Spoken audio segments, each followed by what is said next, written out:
이렇게 감정이 다르다는 것은 상처도 다르다는 뜻입니다.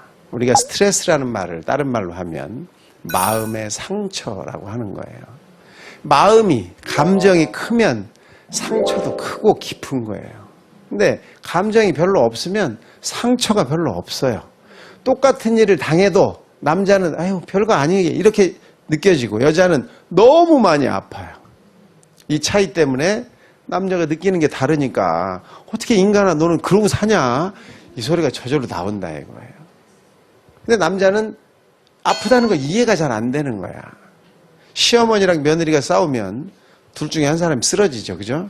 꼭 하나가 들어놓아야 끝이 나요. 누가 들어놓을까요? 왜 시어머니가 들어놓아요? 감정이 예민한 사람이 눕는 거예요. 며느리가 더 예민하면 며느리가 뻗는 거지 뭐. 근데 뻗었을 때 진짜 병이 있을까요? 없어요. 몸살이 났다고 그래? 뭔 놈의 병이야 그게? 없죠. 왜? 정신이 아픈 거예요. 자, 이런 차이, 이런 것들을 보면 남자와 여자의 차이 때문에 남편들이 50살쯤 되면 참 괴로워진다는 걸 알 수 있는 거예요. 여자분들은 또 특히 이제 요즘에는 맞벌이 하는 사람이 많지만 예전에는 맞벌이 안 하는 여자분들은 이미 젊을 때부터 친구들하고 맨날 이렇게 네트워크가 잘 돼 있어요. 엄마들끼리 모여가지고 누구누구 얘기, 학교 공부 얘기 뭐 이런 게 잘 돼 있어요. 그래서 이 여성들은 나이가 들어도 뭐 조금 갑자기 변화가 있어도 쉽게 회복을 할 수 있어요. 근데 남자들은 이게 쉽게 회복이 안 됩니다. 왜냐하면 이 갑작스럽게 변하는 거에 대해서 금방 네트워크를 찾기가 어려워요. 남편이 이렇게 밖에 나가서 책임만 지다 보니까 그게 안 된 거예요. 네트워킹이 안 돼 있잖아요. 나를 이해할 수 있게끔 한 번도 같이 정을 나눠본 적이 없는 거예요. 그러다 보니까 이 나이가 되면 너무나 많이 외로워집니다. 집에 들어가면 마누라가 쳐다도 안 봐줘.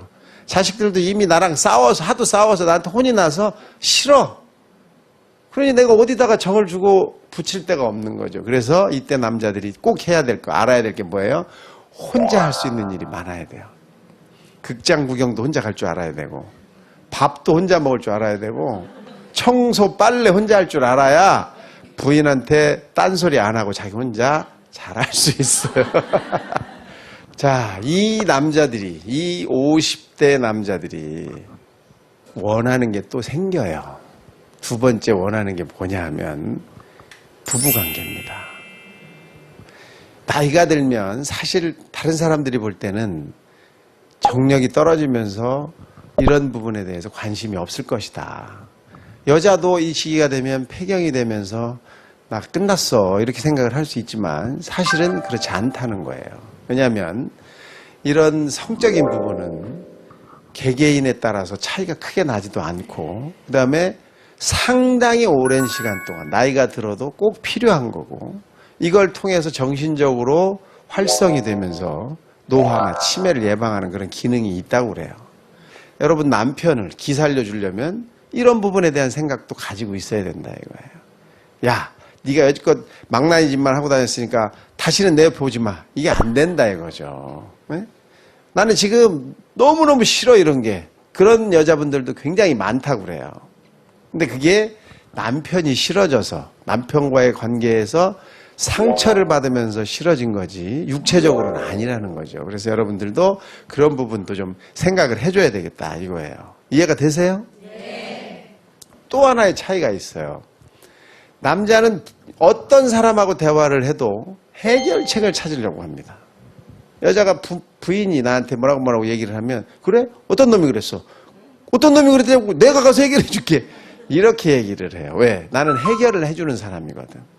근데 여자가 나한테 부인이 나한테 했을 때 얘기의 목적은 그냥 이런 일이 있어서 내가 이렇게 느낌이 있었거든. 그냥 떠드는 거예요. 그냥 들어주고 내 감정이 이렇게 변했다는 것만 알아달라는 얘기인데 남편들은 그걸 못해요. 근데 이런 남편이 집에 와서 계속 여러분들하고 같이 생활을 해. 시간이 많아졌어. 그럼 어떻게 되겠어요? 갈등이 자꾸 많아져. 마음의 상처에 대한 얘기를 그냥 들어달라고 하는 건데 못 알아듣고 있는 거예요. 그래서 그냥 들어주고 아 그랬어. 그 기분이 별로 안 좋았겠구만. 이런 식으로 대처를 해주면 된다 이거지. 장단만 맞춰주면 되는데 장단을 맞출 줄을 모르는 거예요. 그러니까 여러분들은 해결하려고, 해결사 노릇하려고 하지 말고 그냥 장단만 맞춰주는 사람이 되면 됩니다. 거기에 질문을 반대로 한마디씩만 하면 아주 쉬워져요. 그래? 그때 당신 기분이 어땠는데? 이렇게 거꾸로 한마디만 물어봐 주는 거예요. 내가 해결해 줄게가 아니라 그 얘기만 하시면 된다. 그 다음에 두 번째, 여성분들도 알아야 될 거는 남편을 이해해 줘야 되잖아요. 남편은 슈퍼맨이 되고 싶어요. 여러분들 앞에서는. 그런 얘기를 할 때 누가 그랬어? 그러면 일은 다 해결됐어. 당신 옆에 있으니까 다 된 거야. 이런 식으로 남편을 조금 기살려주는 얘기를 해줘야 된다. 이게 중요한 거예요. 남편은 뭘 먹고 살아요? 기를 먹고 살아요. 남편은 여러분이 주는 칭찬을 먹고 삽니다. 여러분들이 남편한테 당신이 최고야 소리 한마디만 하면 그 사람은 한겨울에 팬티만 입고 나가서 일 다 해요. 그러니 그런 기를 살려주는 말을 한마디씩만 해야 된다 이거죠.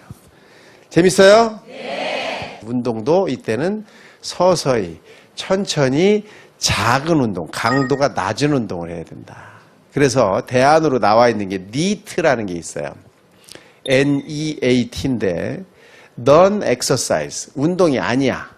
Activity Thermogenesis, 그냥 운동이 아닌 일로 열을 내는 것들이에요. 예를 들면 어떤 거가 있을까요? 정거장을 한 정거장쯤 전에 내려서 걸어온다든지 계단을 걸어 올라간다든지 이런 것들이 다 니트 운동 중에 하나고, 또 하나는 여러분들이 잘하는 거 있어요. 집에서 빨래하는 거. 하루 종일 빨래를 한다. 아주 훌륭한 운동이다 이거예요. 하루 종일 청소를 한다. 아주 훌륭한 운동이라 이거예요. 차라리 그거 하는 게 낫지 나가서 마라톤 한다고 달릴 게 아니라 이거죠. 자, 남편을 뭘 시켜요? 네, 좋아요. 남편을 시킬 때는 어떻게 시켜야 되냐면 한 번에 2가지씩 3가지씩 시키면 못해요. 반드시 한 번에 하나씩만 시켜야 돼요. 청소하고 빨래 이러면 남편은 못합니다. 왜 못하냐면 뭐부터 해야 할지를 몰라요. 밥을 얹혀놓고 청소를 할까? 뭐 별의별 생각을 하다가 드디어는 안 합니다. 그러니까 반드시 하나씩. 밥해. 그러면 밥을 해요. 왜 못하겠어 밥을. 그 다음에 다 했어. 그러면 청소해. 그렇죠? 남편한테는 반드시 한 번에 하나씩 시킨다. 예. 중요한 얘기예요.